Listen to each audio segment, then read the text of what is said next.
ये कहानी एक ऐसी लड़की की है जो रोज शाम दाता दरबार पर फूल और तस्बीहें बेचने जाती थी। उस रोज भी वह अपना सामान समेटकर घर जाने की तैयारी कर रही थी कि अचानक एक नौजवान उसके सामने आकर खड़ा हो गया। लड़की पहले तो घबरा गई, लेकिन फिर उसने हिम्मत करके पूछा, दरबार तो बंद हो चुका है, आपको फूल किस लिए चाहिए? लड़के ने जवाब दिया, मेरा तो यही वक्त होता है दरबार पर आने का, मैं इसी वक्त हाजिरी देने आता हूं। लड़की को यह बात अजीब लगी, क्योंकि उसने पहले कभी इस वक्त उस लड़के को नहीं देखा था, मगर वह जितनी जल्दी हो सके घर पहुंचना चाहती थी, इसीलिए ज्यादा सवाल नहीं किए। लड़के ने फूलों की कीमत देने की कोशिश की, लेकिन लड़की ने पैसे लेने से मना कर दिया और वहां से जल्दी जल्दी निकल पड़ी। रास्ते में अंधेरा घिरने लगा था और लड़की को अचानक एहसास हुआ कि जैसे कोई उसके साथ चल रहा हो। उसने इधर उधर देखा, मगर वहां कोई नहीं था। तभी एक अजीब सी गहरी आवाज आई, अपना हिजाब ठीक करो। लड़की ठिठक गई, मगर आसपास कोई नजर नहीं आया। उसने घबराकर जल्दी से हिजाब संभाला और तेजी से घर की तरफ बढ़ गई। घर पहुंचते ही उसने दरवाजा जोर से खटखटाया। अम्मा ने दरवाजा खोला और लड़की का उतरा हुआ चेहरा देखकर घबरा गई। क्या हुआ, इतनी घबराई हुई क्यों हो? मगर लड़की ने कुछ नहीं बताया। उसे पता था कि अगर उसने सच्चाई बताई तो अम्मा उसे फिर से काम पर नहीं जाने देंगी। उसने बस इतना कहा, अम्मा तुम ही कहती हो कि मगरिब के बाद घर लौट आना चाहिए। उस रात लड़की को एक अजीब सपना आया। एक धुंधला सा चेहरा, गुस्से से भरी आंखें और वही आवाज, आज के बाद तुम्हारे सर से हिजाब ना उतरे। डर के मारे उसकी नींद खुल गई और तभी अजान की आवाज आई। लड़की ने राहत की सांस ली और वजू करने चली गई। नमाज के दौरान उसे एक मीठी सी खुशबू महसूस हुई। जब उसने अम्मा से पूछा तो उन्होंने कहा, मुझे तो कोई खुशबू नहीं आ रही। सुबह जब लड़की दरबार पर पहुंची तो वहां का माहौल कुछ अजीब था। आमतौर पर वहां भीड़ लगी रहती थी, मगर आज वीरानी थी। फिर अचानक भीड़ उमड़ पड़ी और लड़की की दुकान पर इतने ग्राहक आ गए कि उसका सारा सामान चंद मिनटों में बिक गया। मगर फिर वही नौजवान उसके सामने खड़ा था। कुछ फूल मिल सकते हैं? लड़की ने कहा, आज तो सारा सामान बिक चुका है। लड़का हल्की मुस्कान के साथ बोला, एक बार देख तो लीजिए, शायद मेरे लिए कुछ बचा हो। लड़की ने अचरज से खाली जगह की तरफ देखा, जहां उसका सारा सामान बिक चुका था। मगर जब उसने फिर देखा तो पूरा सामान ज्यों का त्यों रखा था। उसके रोंगटे खड़े हो गए। ये कैसे मुमकिन था? लड़का मुस्कुराया और कहा, अब तो फूल दे देंगी ना? लड़की ने चुपचाप फूल निकालकर उसे दी। जाते जाते लड़के ने एक बात और कही, हर बात पर परेशान मत हो जाया करो, और तुम्हारी अम्मा जहां शादी करने का कह रही हैं वहीं कर लो, तुम्हारे लिए बेहतर होगा। लड़की सन्न खड़ी उसे जाते हुए देखती रही। यह शख्स आखिर कौन था? वह इतना कहकर वहां से चला गया, लेकिन वह लड़की सुन अपनी जगह पर खड़ी रह गई। उसके जहन में बस यही सवाल घूम रहा था कि आखिर उसे यह कैसे मालूम हुआ कि आज उसके रिश्ते वाले आ रहे हैं। उसने अपने जहन से इस बात को झटकते हुए अपना सामान उठाया और घर की तरफ बढ़ने लगी। रास्ते भर उसके कानों में एक ही आवाज गूंजती रही, जाफरान जिन, जाफरान जिन।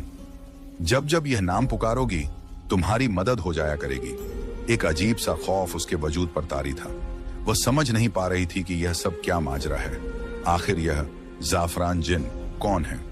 उसे इस पर तजस्सुस भी हो रहा था, मगर डर उसके जहन पर हावी था। वह जल्दी से घर पहुंची। घर पहुंचते ही देखा कि मेहमान आए हुए थे।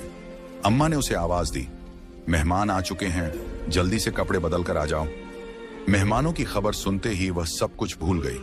वह कमरे में गई और जल्दी से कपड़े बदलने लगी। जब वह मेहमानों के सामने आई तो नजरें झुकी हुई थीं। तभी एक औरत की आवाज आई, यह तो बहुत खूबसूरत है। उसके चेहरे पर हल्की मुस्कान आ गई। वह औरत फिर बोली, जाफरान, मैं फातिमा कैसी लगी? जाफरान, ये नाम सुनते ही फातिमा के दिमाग में जैसे बिजली कड़की। उसने झटके से नजरें उठाईं और सामने देखा तो हैरत से उसकी आंखें फटी की फटी रह गईं। वही लड़का जो हर रोज मगरिब के वक्त दुकान पर सामान लेने आता था, उसके सामने बैठा था। वह स्तब्ध रह गई। उसकी जुबान से अचानक निकल पड़ा, अम्मा, ये तो वही लड़का है। अम्मा और मेहमान हैरत से उसकी ओर देखने लगे। अम्मा ने हैरानी से पूछा, कौन लड़का फातिमा? फातिमा कुछ कह नहीं पाई। उसकी धड़कनें तेज हो गई थीं। वह अपने मन को समझाने की कोशिश कर रही थी कि यह वही शख्स कैसे हो सकता है। यह वही था जिसने कल रात उसे कहा था, हर बात पर परेशान मत हुआ करो और जहां अम्मा कह रही हैं वहां शादी कर लो। जाफरान हल्के से मुस्कुराया और बोला, फातिमा, अब तो तुम मुझे पहचान ही गई हो। उसकी इस बात पर फातिमा का खून जैसे जम गया। उसने किसी तरह खुद को संभाला और बोलने की कोशिश की, तुम कौन हो? जाफरान ने उसकी आंखों में गहराई से देखा और कहा, मैं वो हूं जो तुम्हारी हर पुकार पर तुम्हारे साथ होगा, जैसा कि मैंने कहा था। जब भी तुम जाफरान जिन पुकारोगी तुम्हारी मदद हो जाया करेगी। फातिमा की सांसें तेज हो गईं। उसके हाथ पैर ठंडे पड़ गए। उसे अब समझ आ रहा था कि पिछले कुछ दिनों से उसके साथ जो भी हो रहा था वह कोई आम बात नहीं थी। वह सोचने लगी, क्या यह इंसान है भी या नहीं? अम्मा और बाकी घर वाले कुछ समझ नहीं पा रहे थे। उन्होंने इसे एक आम रिश्ता समझा था। लेकिन फातिमा की हालत देखकर अम्मा ने धीरे से पूछा, बेटी क्या हुआ? तुम इतनी घबराई हुई क्यों हो? फातिमा ने जवाब देने के लिए मुंह खोला, मगर शब्द गले में अटक गए। उसकी आंखें जाफरान पर टिकी हुई थीं, जो अब भी उसी रहस्यमयी मुस्कान के साथ उसे देख रहा था। उस लड़के की मां तुरंत बोली, बेटा तुम किसी और की बात तो नहीं कर रही? क्या तुम्हें कोई और पसंद है? उसने घबराकर झट से सिर हिला दिया। ना नहीं, ऐसी कोई बात नहीं। उस औरत ने मुस्कुराकर कहा, तो ठीक है, हम आज ही शादी की तारीख पक्की कर देते हैं। हमें जल्द से जल्द शादी करनी है। हमारा एक ही बेटा है और हमें उसकी शादी का बहुत अरमान है। अम्मा भी मुस्कुरा दी। मेरी भी बेटी सबसे बड़ी है। मैं भी उसकी शादी के लिए बहुत सोच रही थी। लेकिन उस लड़की के दिमाग में अब भी वही आवाजें गूंज रही थीं। जाफरान जिन। उसका दिल कह रहा था कि यह कोई मामूली बात नहीं, लेकिन आखिर यह माजरा क्या था? वह समझ नहीं पा रही थी और अजीब सी कशमकश में थी। उसे ख्याल आया कि क्यों ना वह अपने रब से मदद मांगे, लेकिन इस वक्त घर में सब जाग रहे थे। उसने फैसला किया कि तहज्जुद के वक्त दुआ करेगी। सुबह जब उसकी आंख खुली तो वह उसी कमरे में चली गई जहां कोई आता जाता नहीं था। अम्मा ने वहां घर का गैर जरूरी सामान रखा हुआ था। उसने चीजें हटाकर थोड़ी सी जगह बनाई ताकि वहां नमाज पढ़ सके। तहज्जुद की नमाज अदा करते वक्त उसे ऐसा महसूस हुआ कि उसके साथ कोई और भी इबादत कर रहा है। जब वह कुरानी आयतें पढ़ रही थी तो कोई और भी उसके साथ साथ उन्हें दोहरा रहा था। वह खौफजदा थी, लेकिन उसने नमाज नहीं तोड़ी। उसके दिल को इतना तो यकीन था कि जो भी यह वजूद है नेक रूह है, वरना वह उसके साथ इबादत ना कर रहा होता। उसने जल्दी से नमाज पूरी की और दुआ के लिए हाथ उठाए। तभी उसे एक धीमी सरगोशी सुनाई दी, अपनी दुआ लंबी कर लो और अपने लिए बेहतरी मांगो, तुम्हें वही मिलेगा जो तुम चाहोगी। उसे उस आवाज से अजीब सा सुकून मिल रहा था। उसके दिल को चैन आ रहा था। ऐसा लग रहा था कि वह हमेशा इसी आवाज को सुनती रहे। उसने अपनी दुआ लंबी कर ली, अपने नसीब की बेहतरी मांगी, हर वो चीज मांगी जिसकी वह ख्वाहिश कर सकती थी। उसे यकीन हो रहा था कि उसकी हर दुआ कबूल हो जाएगी। फिर उसने दुआ में यह भी मांगा, अगर जाफरान मेरे हक में बेहतर है तो मुझे मिल जाए। लेकिन बार बार जाफरान जिन की आवाजें उसके कानों में गूंज रही थीं। वह सोच ही रही थी कि आखिर यह सब क्या है। तभी उसने अपना चेहरा हाथ से पोंछा और जैसे ही पीछे मुड़ी उसके होश उड़ गए। उसके ठीक पीछे जाफरान खड़ा था। उसके मुंह से एक चीख निकल गई, तो तुम इस वक्त यहां? जाफरान मुस्कुराया, मैं अंधेरे में ही आता हूं। मुझे अंधेरा बहुत पसंद है। और तुम इतनी हैरान क्यों हो रही हो? तुम्हें तो अब हमेशा के लिए मेरे पास आना है। मेरा पूरा घर अंधेरे में डूबा रहता है, तुम वहां कैसे रहोगी? उसकी बातें अजीब और रहस्यमयी थीं। वह लड़की कुछ समझ नहीं पा रही थी। उसने कांपते हुए कहा, तुमसे मुझे खौफ महसूस हो रहा है। तुम यहां आए कैसे? दरवाजा तो बाहर से बंद था। जाफरान हल्का सा हंसा, जिन्हों को दरवाजे खोलने की जरूरत नहीं होती। वह लड़की सन्न रह गई। उसने ना में सिर हिलाया, नहीं, यह मुमकिन नहीं। क्या मतलब है तुम्हारी बात का? तुम एक जिन हो? नहीं, मैं एक जिन से शादी नहीं कर सकती। जाफरान ने गहरी नजरों से उसे देखा। अभी तो तुम्हें सुकून महसूस हो रहा था, अब मैंने सच बता दिया तो तुम डरने लगी। मुझसे खौफ मत खाओ। मैं तुम्हें कोई नुकसान पहुंचाने नहीं आया, बल्कि तुम तो मुझे बहुत पसंद हो। तुम्हारा यह हिजाब जो हर वक्त तुम्हारे सर पर रहता है, मुझे उससे इश्क है। उस लड़की के रोंगटे खड़े हो गए। हमारा रिश्ता आसमान पर तय हो चुका है, तुम्हें मुझसे शादी करनी ही होगी। वह घबरा कर तेजी से कमरे से बाहर भागी। उसके होश उड़े हुए थे। भागते हुए वह अम्मा से टकरा गई। अम्मा घबरा गई। क्या हुआ, कहां भाग रही हो? वह कांपती हुई बोली। अम्मा, कमरे में जाफरान वहां है। अम्मा ने हैरानी से कहा, तुम्हारा दिमाग तो ठीक है, जाफरान वहां कैसे आ सकता है? तुम कैसी बहकी बहकी बातें कर रही हो? उसने कांपते हुए कहा। अम्मा, वह इंसान नहीं है, वह जिन है, उसने खुद बताया। इतना सुनते ही अम्मा के चेहरे का रंग बदल गया। उन्होंने गुस्से में उसे एक थप्पड़ रसीद कर दिया और कहा, तुम्हारा दिमाग खराब हो गया है, क्या बकवास कर रही हो? तुम होश में भी हो? अम्मा के थप्पड़ की गूंज अभी भी उसके कानों में थी। उसकी आंखों में आंसू थे, मगर वह चुप थी। जिस मां ने उसे हमेशा प्यार दिया, आज वही उसकी बात पर यकीन करने को तैयार नहीं थी। उसका दिल भारी हो गया था। वह चुपचाप कमरे से बाहर निकली और अपने काम में लग गई। मगर उसके जहन में बस एक ही सवाल था, आखिर जाफरान चाहता क्या है? वह कौन था? और सबसे ज्यादा तकलीफ उसे इस बात की थी कि अम्मा ने उसकी एक भी बात पर यकीन नहीं किया। अभी वह इन्हीं ख्यालों में गुम थी कि अचानक किसी ने उसके सामने चंद हजार रुपए रख दिए। उसने हैरत से उन पैसों को देखा और जैसे ही नजर उठाई, उसका गुस्सा 7वें आसमान पर पहुंच गया। सामने कोई और नहीं बल्कि वही था, जाफरान।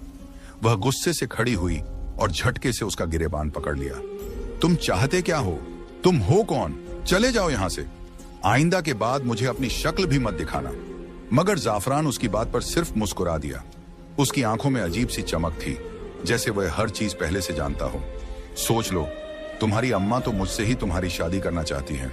और हाँ, एक बात और, आइंदा के बाद उनसे कुछ कहने की जरूरत नहीं है, वरना जिस तरह आज उन्होंने मेरे इशारे पर तुम्हारे साथ रवैया इख्तियार किया, वैसे ही वह आइंदा भी करेंगी।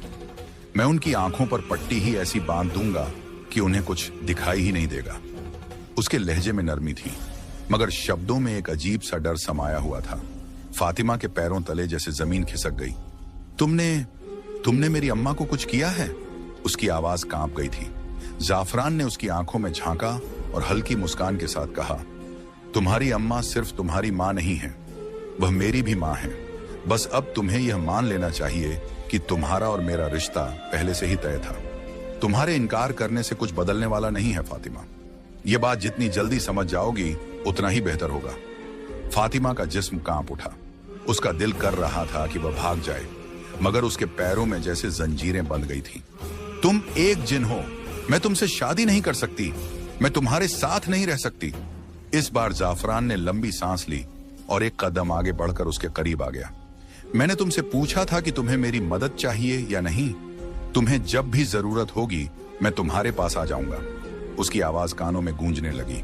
वही शब्द, वही लहजा जो पहली बार उसने सुना था। फातिमा को महसूस हुआ जैसे उसकी दुनिया अचानक बदल गई हो। उसके सामने कोई आम इंसान नहीं था, बल्कि एक ऐसा वजूद था जो उसकी सोच से परे था। उसने उससे पूछा, मैंने तुम्हारा क्या बिगाड़ा है? तुम मेरे साथ ये सब क्यों कर रहे हो? तुम चाहते क्या हो? उस जिन्न ने जवाब दिया, मैं तुम्हें चाहता हूं, मैं तुमसे शादी करना चाहता हूं। कितनी बार बताऊं?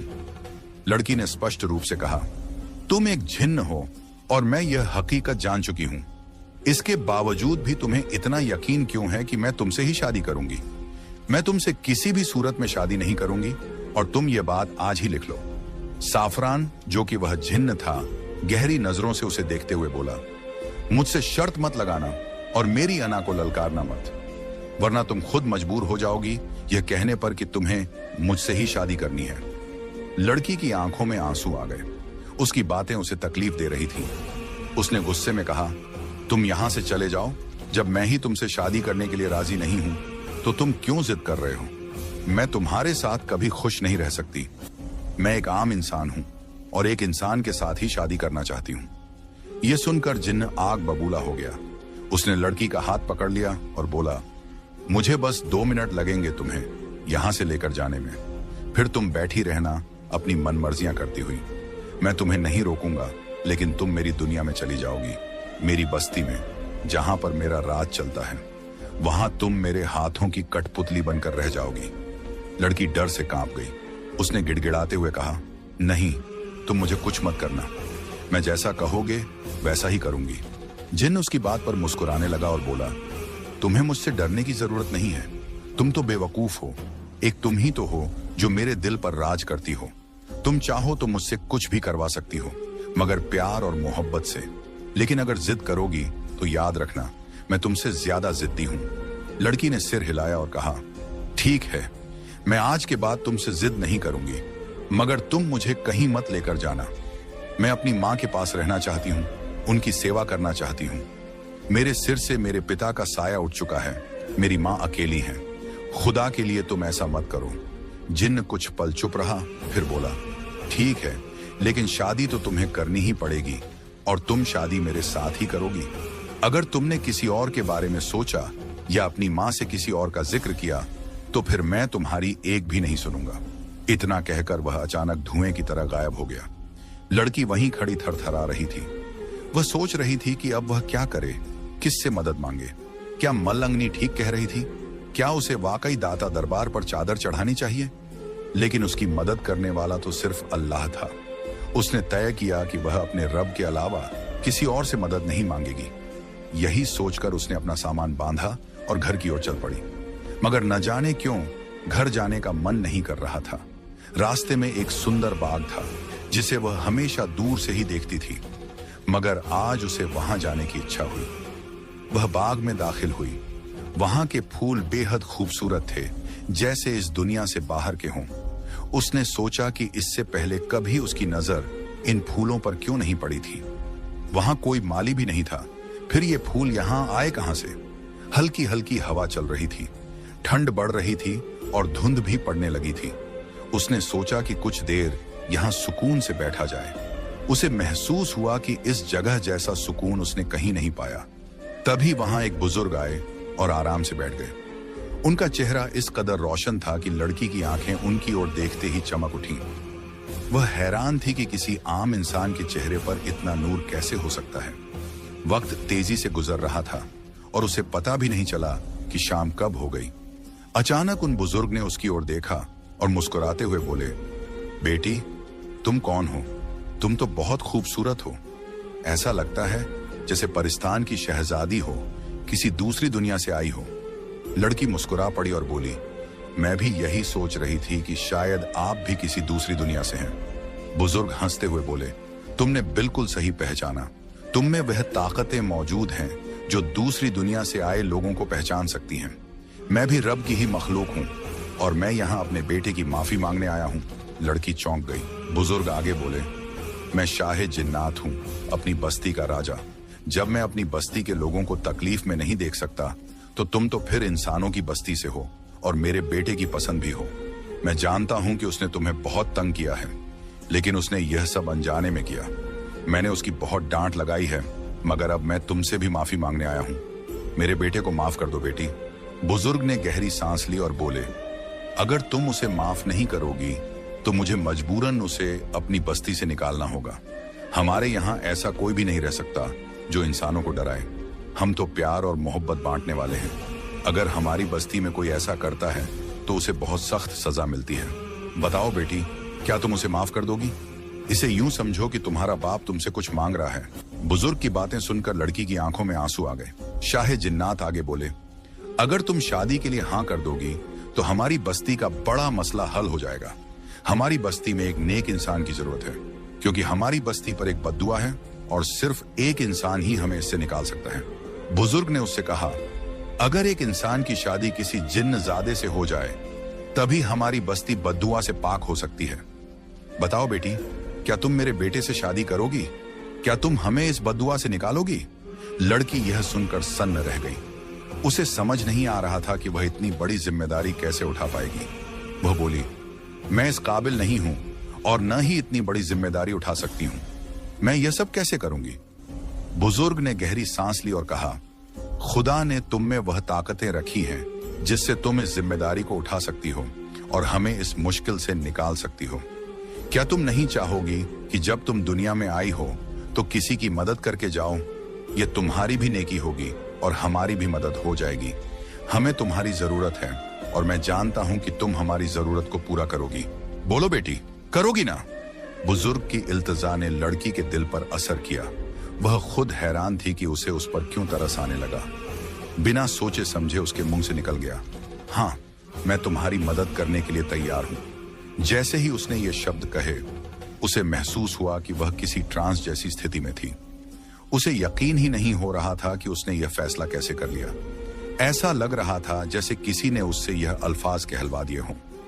तभी अचानक उसकी आंखें बंद हो गईं और जब उसने फिर से आंखें खोली तो वह बुजुर्ग वहां से गायब हो चुके थे। उसने इधर उधर देखा, लेकिन अब वह खूबसूरत बाग जहां वह बैठी थी अचानक गायब हो गया था। वह जगह अब सुनसान लगने लगी थी। तभी एक औरत पास आई और कहने लगी, लड़की, तुम कौन हो? इतनी खूबसूरत होकर कचरे के ढेर में क्यों बैठी हुई हो? लड़की ने हैरानी से उसकी तरफ देखा। उसे यकीन नहीं हुआ कि वह क्या कह रही थी। कचरे का ढेर? लड़की ने खुद से सवाल किया। यह तो अभी तक एक सुंदर बागीचा था, मगर जब उसने दोबारा इधर उधर देखा तो उसकी आंखें फटी की फटी रह गईं। वहां वाकई कचरे का ढेर था। अब उसे उस बदबू का एहसास होने लगा था जिससे पहले वह अनजान थी। वह घबराकर वहां से उठी और जल्दी जल्दी अपने कपड़े झाड़ने लगी। उसे खुद से घिन महसूस होने लगी कि वह इस गंदगी में क्यों बैठ गई थी। वह भागते हुए घर पहुंची और बिना कुछ बोले सीधे वॉशरूम में चली गई। उसकी मां परेशान होकर पीछे पीछे आई और दरवाजे के बाहर खड़ी होकर पूछने लगी, फातिमा, क्या हुआ? तुम्हारी तबीयत तो ठीक है? आज से पहले तो तुमने कभी ऐसा रवैया नहीं रखा। आते ही वॉशरूम में क्यों घुस गई हो? सब ठीक तो है ना? लड़की वॉशरूम के अंदर रो रही थी। उसने ऊंची आवाज में कहा, कुछ ठीक नहीं है अम्मा। मुझे लग रहा है कि मैं पागल हो जाऊंगी। मुझे समझ नहीं आ रहा कि मेरे साथ ये सब क्या हो रहा है। ऐसा लगता है जैसे मैं कोई डरावना ख्वाब देख रही हूं। अम्मा घबरा गईं। उन्होंने कहा, बाहर आओ फातिमा, पूरी बात बताओ। लड़की बाहर आई और रोते रोते अम्मा को सारी दास्तान सुना दी। अम्मा सर पकड़कर बैठ गई और कांपती आवाज में बोली, ये क्या हो रहा है हमारे साथ? लड़की ने कहा, अम्मा, मैं खुद नहीं जानती। मैं तो बहुत परेशान हूं। मुझे लगता है कि हमें किसी पीर बाबा के पास जाना चाहिए। अम्मा ने हामी भरी और बोली, चलो हम दादा दरबार पर चलते हैं। वहां किसी मलंग से पूछ लेंगे कि आखिर तुम्हारे साथ क्या माजरा है। मगर लड़की ने जल्दी से मना कर दिया, नहीं अम्मा, मुझे वहां नहीं जाना। न जाने क्यों, वो लोग मुझे ठीक नहीं लगते।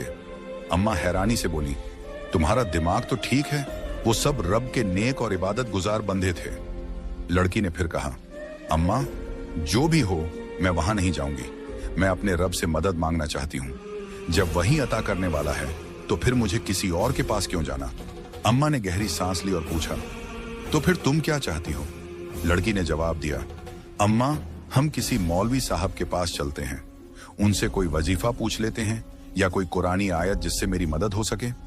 अम्मा ने उसकी बात मान ली और कहा, ठीक है, हम पास की मस्जिद के मौलवी साहब के पास चलते हैं। अगली सुबह लड़की और उसकी अम्मा पास की मस्जिद के मौलवी साहब के पास जाने के लिए निकल पड़ी। उन्हें उम्मीद थी कि शायद अब इस परेशानी का कोई हल मिल जाएगा, लेकिन क्या वाकई उनकी परेशानी खत्म होने वाली थी? जब उसने अपने हालात इमाम साहब को बताए तो वे भी गहरी सोच में पड़ गए। उन्होंने कुछ देर तक चुप रहकर सोचा, फिर बोले, तुम लोग जुमेरात की रात मेरे पास आओ, मैं देखता हूं कि इस मामले में क्या किया जा सकता है। फातिमा ने घर आकर अपनी अम्मा से कहा कि वह कुछ दिन तक काम पर नहीं जाएगी। अम्मा ने हामी भर ली और कहा, कोई बात नहीं, हो सकता है कि ज्यादा काम की वजह से तेरा दिमाग थक गया हो, इसीलिए तुझे यह सब महसूस हो रहा हो। फातिमा ने भी यही सोचा कि शायद यही वजह होगी, इसलिए वह अगले कुछ दिन घर पर ही रही। न वह कहीं गई और न ही अम्मा ने उसे जाने दिया। आखिरकार जुमेरात की रात आ गई। फातिमा अपनी अम्मा के साथ फिर से इमाम साहब के पास गई। उन्होंने बैठने का इशारा किया और कहा, मुझे तुमसे कुछ जरूरी बातें करनी है।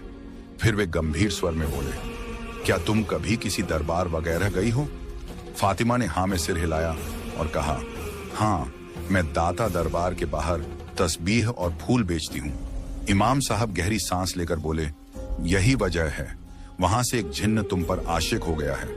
तुम्हारी खूबसूरती पर वह फिदा हो चुका है और इसीलिए वह हर जगह तुम्हारे आसपास रहता है। उसने तुम पर हावी होने की कोशिश की है। क्या तुमने कभी ऐसा महसूस किया कि तुम्हारे कंधे भारी हो रहे हों, सिर दर्द कर रहा हो या सांस लेने में दिक्कत हो रही हो? फातिमा चौंक गई और झट से सिर हिलाकर कहा, हाँ, अक्सर ऐसा होता है, खास तौर पर जब मैं दरबार से वापस आती हूं। इमाम साहब ने सिर झुकाया और कहा, तब तो यकीनन वह तुम्हारे साथ ही आता है, लेकिन घबराने की जरूरत नहीं है। मैं तुम्हें एक अमल बताता हूं जिसे तुम्हें 7 दिन तक करना होगा। फातिमा ने बिना किसी झिझक के हामी भर ली। इमाम साहब ने उसे सूरज जिन का वजीफा बताया जो सुबह तहज्जुद के वक्त करना था। हालांकि तहज्जुद के वक्त फातिमा को अजीब सा खौफ महसूस होता था। उसे लगता था कि कोई उसके साथ खड़ा होकर इबादत कर रहा है, लेकिन उसने हिम्मत नहीं हारी और जैसे तैसे 7 दिन तक यह वजीफा किया। आखिरी दिन जब उसने वजीफा पूरा किया तो उसे महसूस हुआ कि उसके कंधों से कोई भारी बोझ उतर गया हो। उसे अजीब सा सुकून महसूस हुआ, जैसे किसी ने उसकी तकलीफ छीन ली हो। वह फौरन इमाम साहब के पास गई और बताया, मौलवी साहब, मैंने 7 दिन का वजीफा पूरा कर लिया है। इमाम साहब मुस्कुराए और बोले, अब 7 दिन तक सूरह रहमान की तिलावत करो। अपने पास एक पानी का गिलास रखना। जब सूरह रहमान मुकम्मल हो जाए तो 3 बार दिल में मोहब्बत के साथ अल्लाह कहना और फिर उस पानी को पी लेना। इंशाअल्लाह इसके बाद तुम्हें कोई असरात नहीं होंगे। फातिमा ने ऐसा ही किया। 7वें दिन जब वह सोई तो उसे ख्वाब में जाफरान नाम का एक जिन्न नजर आया। उसने नरमी से कहा, अच्छा होता अगर तुम मेरी दुनिया में मेरे साथ आ जाती, लेकिन कोई बात नहीं, हमारा रिश्ता हमेशा रहेगा। तुम जब भी मुझे दिल से याद करोगी मैं तुम्हारे आसपास ही रहूंगा। मैं जानता हूं कि तुम मुझसे डरती हो, लेकिन घबराओ मत, मैं तुम्हें कभी नुकसान नहीं पहुंचाऊंगा। ये मेरा तुमसे वादा है। फातिमा ख्वाब में ही सिहर गई। जाफरान ने आगे कहा, तुम्हारी पाकीज़गी, तुम्हारा हिजाब, तुम्हारी इबादत, यही वजह थी कि मैं तुमसे मोहब्बत करने लगा। तुम्हारे जिस्म से नहीं बल्कि तुम्हारी रूह से। इसीलिए मैं तुम्हें आसानी से छोड़कर जा रहा हूं। लेकिन अगर कभी तुम्हें मेरी जरूरत महसूस हो तो मुझे मोहब्बत से याद करना। फिर वह धीमे स्वर में बोला, स्टोर रूम में खिड़की के पास एक खूबसूरत माला रखी है। अगर तुम चाहती हो कि मैं तुम्हारे पास आया करूं तो उस माला को अपने गले में डाल लेना और जब भी मुझे याद करना हो उसे हाथ में पकड़ लेना। मैं तुम्हारे पास चला आऊंगा। फातिमा घबरा कर उठ गई। उसने तुरंत अम्मा को जगाया और सारी बात बताई। अम्मा भी चौंक गईं और बोली, चलो इमाम साहब से पूछते हैं कि यह सब क्या है। जब वे इमाम साहब के पास पहुंची तो उन्होंने फातिमा की पूरी बात सुनी और गंभीरता से बोले, वह कोई बुरी रूह नहीं थी बल्कि नेक जिन्नात में से था। इसीलिए उसने तुम्हें नुकसान नहीं पहुंचाया बल्कि तुम्हारी मदद का रास्ता भी दिखा गया। अगर कभी तुम्हें उसकी जरूरत महसूस हो तो उसे याद कर सकती हो, वह तुम्हारी मदद के लिए जरूर आएगा। फिर उन्होंने एक और बात कही, अगर तुम चाहती हो कि तुम्हारा और उसका रिश्ता नेक राह पर बना रहे तो हर जुमेरात को उसी स्टोर रूम में बैठकर सूरज जिन की तिलावत कर लिया करो। इससे न सिर्फ तुम्हारी मदद होगी बल्कि उसकी भी। फातिमा अब समझ चुकी थी कि उसकी जिंदगी में जो कुछ भी हुआ वह कोई बुरा ख्वाब नहीं था बल्कि एक सच्चाई थी, और अब उसे अपनी इबादत और अल्लाह की रहमत पर पूरा यकीन था।